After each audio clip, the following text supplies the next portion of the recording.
অন্য দল সম্পর্কে অন্যরকম কথা বলি, তাদের গীবত গাই, তাদের সম্পর্কে সমালোচনা করি, তাতে কি জনগণের কোনো লাভ হবে? জনগণের কোনো লাভ হবে না। কারণ জনগণ তাকেই ভোট দিবে যারা জনগণের জন্য কাজ করবে, তাই তো? এবং জনগণের জন্য যদি কাজ করতে হয় তাহলে অবশ্যই একটি রাজনৈতিক দলের পরিকল্পনা থাকতে হবে কিভাবে দেশ পরিচালনা করবে, কিভাবে কি কি কাজ করবে জনগণের জন্য, সেই পরিকল্পনাগুলো থাকতে হবে। প্রিয় ভাই বোনেরা, বিএনপি বাংলাদেশ জাতীয়তাবাদী দল হচ্ছে সেই রকম একটি দল যাদের পরিকল্পনা রয়েছে আগামী দিনে দেশকে কিভাবে পরিচালনা করবে।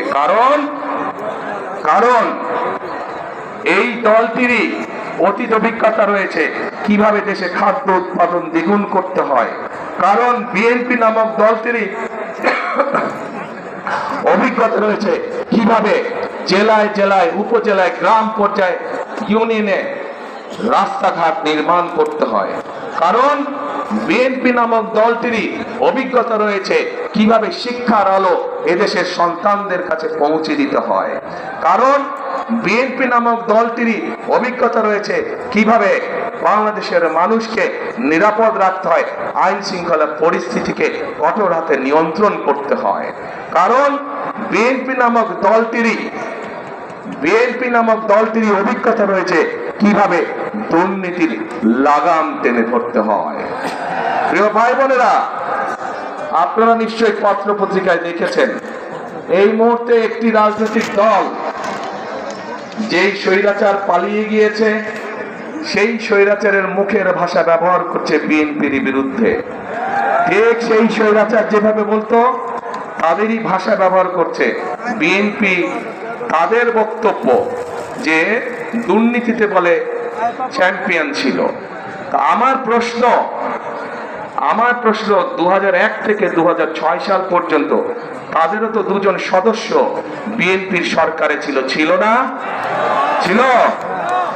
তো বিএনপি যদি অতই খারাপ হয় তাহলে ওই দুই ব্যক্তি কেন পদত্যাগ করে চলে আসেনি?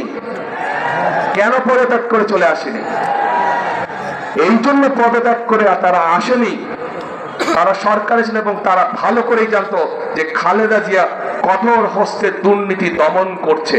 এবং যেই দলটি এখন এই কথা বলছে তাদের যেই দুই সদস্য বিএনপি সরকারের অংশ ছিল তারা ভালো করেই জানতেন যে খালেদা জিয়া দুর্নীতিকে প্রশ্রয় দেয় না। এবং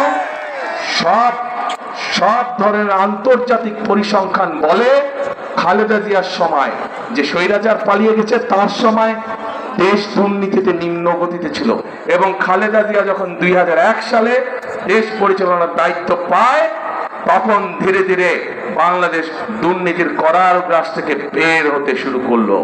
এবং যেই দল এই কথা বিএনপিকে এইভাবে দোষারোপ করে তাদের দুই সদস্যের প্রথম দিন থেকে শেষ দিন পর্যন্ত সরকারে থাকাই প্রমাণ করে যে নিজেরাই নিজেদের মানুষ সম্পর্কে কত বড় মিথ্যে কথা তারা বলছে। প্রিয় ভাই বোনেরা, আমরা চাই নেত্রকোনা সহ শেরপুর সহ বিভিন্ন জায়গায় মাদক সমস্যা রয়েছে। আমরা এই মাদক সমস্যার সমাধান করতে চাই, কিন্তু মাদক সমস্যার সমাধান করতে হলে কিভাবে করবেন? আপনি কিভাবে করবেন? মাদক সমস্যার সমাধানের একটি কঠিন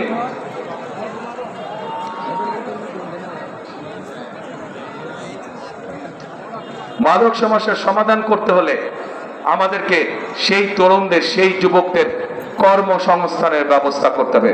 ঠিক মানুষের যখন কাজ থাকবে, কর্ম থাকবে, চাকরি বাকরি থাকবে, ব্যবসা বাণিজ্য কম বেশি থাকবে, তখন মানুষ এইগুলোর মধ্যে যাবে না। আমরা সেই পরিবেশ তৈরি করতে চাই। আমরা চাই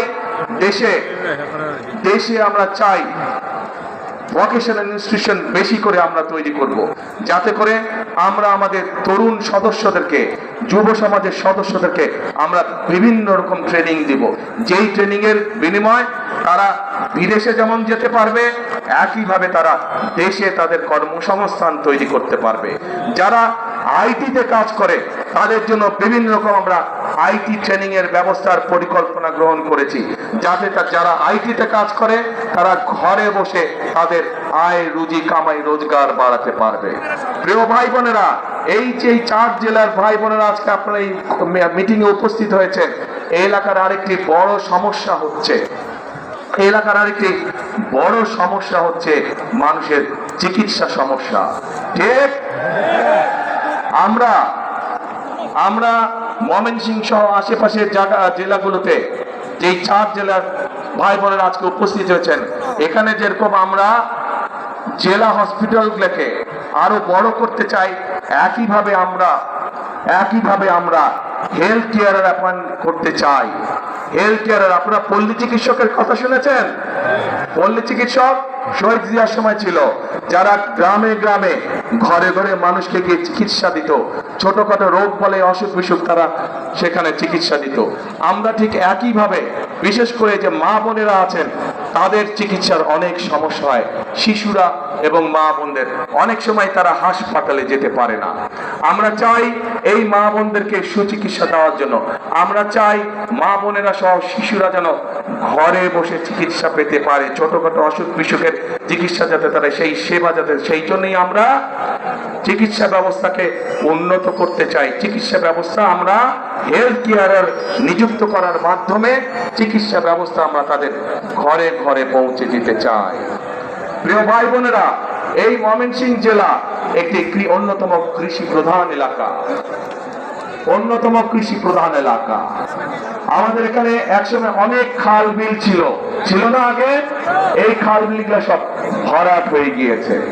এই খালগুলোকে আমরা পুনর্খনন করতে চাই, এই খালগুলোকে আমরা পুনর্খনন করতে চাই। আবার এখন এই খাল পুনর্খনন করার জন্য কে কে কোদাল হাতে নেবেন? সারা জেলা খাল পুনর্খনন কে কে কোদাল হাতে নেবেন? আমি কিন্তু থাকবো সেদিন আপনাদের সাথে, ঠিক তো? ইনশাআল্লাহ। তাহলে আমরা খাল খনন করব। এখন